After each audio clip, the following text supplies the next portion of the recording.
My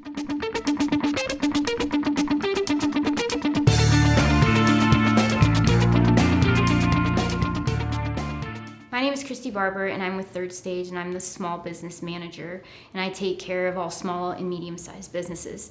Today we're going to go over 5 of the top softwares that we're currently looking at for the small and medium-sized businesses.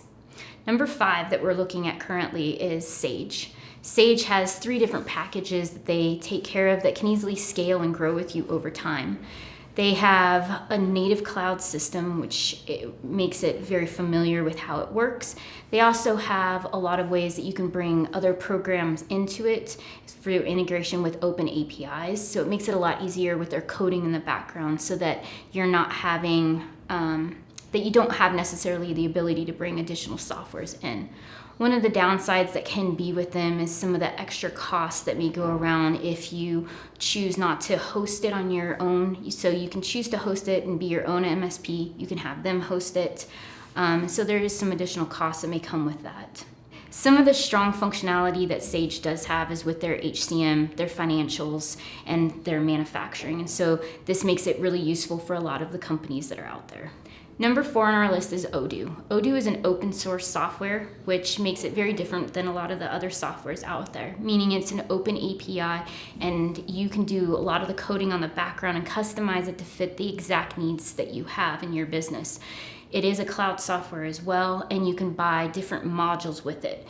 The one plus side about Odoo is it can be very cheap to get started with it, as a lot of the different modules are very affordable. However, the downside of this is if you don't have somebody on your staff that is an IT guy or very familiar with how this works, it can be difficult to keep it running in the background, and you may need to bring somebody on staff to take care of that, or you hire Odoo with different success packs that they have to be able to monitor your system.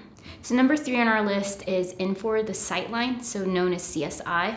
So Infor is a really robust system that's good for companies that are specializing in manufacturing and distribution. It has a great manufacturing side as far as being able to track in detail what are your labor costs and how that's associated with your end product, and so building those in together.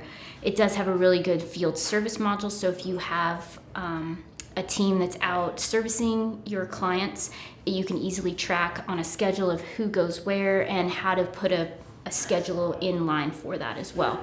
Some of the downsides with it can be like the other software, licenses that cost. CSI was originally an on-prem software, and now they have migrated to the cloud. So there is a little bit of a difference when you're looking at it as migrating to a cloud, that the interface can be a little bit clunky, but overall it has great functionality. So number 2 on our list is Acumatica. Acumatica is a software that I'm sure you've heard in a lot of our other videos is kind of making a name for itself in the last couple of years. It is a cloud solution that's been around since late 2000s, and it is very robust in the manufacturing industry. It comes with strong financials. It has a interface that's very intuitive to use.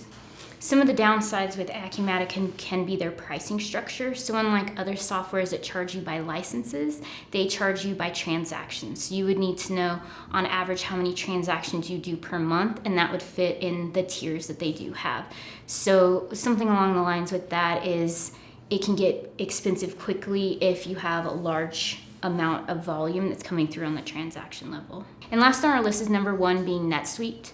As probably most of you have seen, Netsuite has really expanded their verticals of the markets that they're working in, and they've created a specific vertical for emerging markets as well. And so that meaning that a lot of the smaller end businesses are now able to afford this software and utilize it in their manufacturing distribution, as well as service-based companies. So NetSuite got started before they were acquired by Oracle, and they were known as a finance software. And so their financials are very, very strong, and it helps you get the reports that you want, the customization that does go along with that.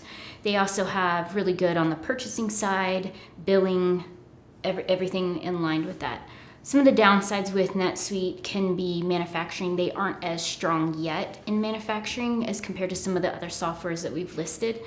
And then I would say some of the other differences with NetSuite is they are a closed source, and so any type of additional third-party software you want to bring in is going to require a separate implementation. So you would use a third-party software to be able to integrate those in. Thanks so much for joining me today, and if you have any questions, feel free to reach out and I'll be glad to help you with anything you need with your small business. Please make sure to subscribe to our YouTube channel. Thanks.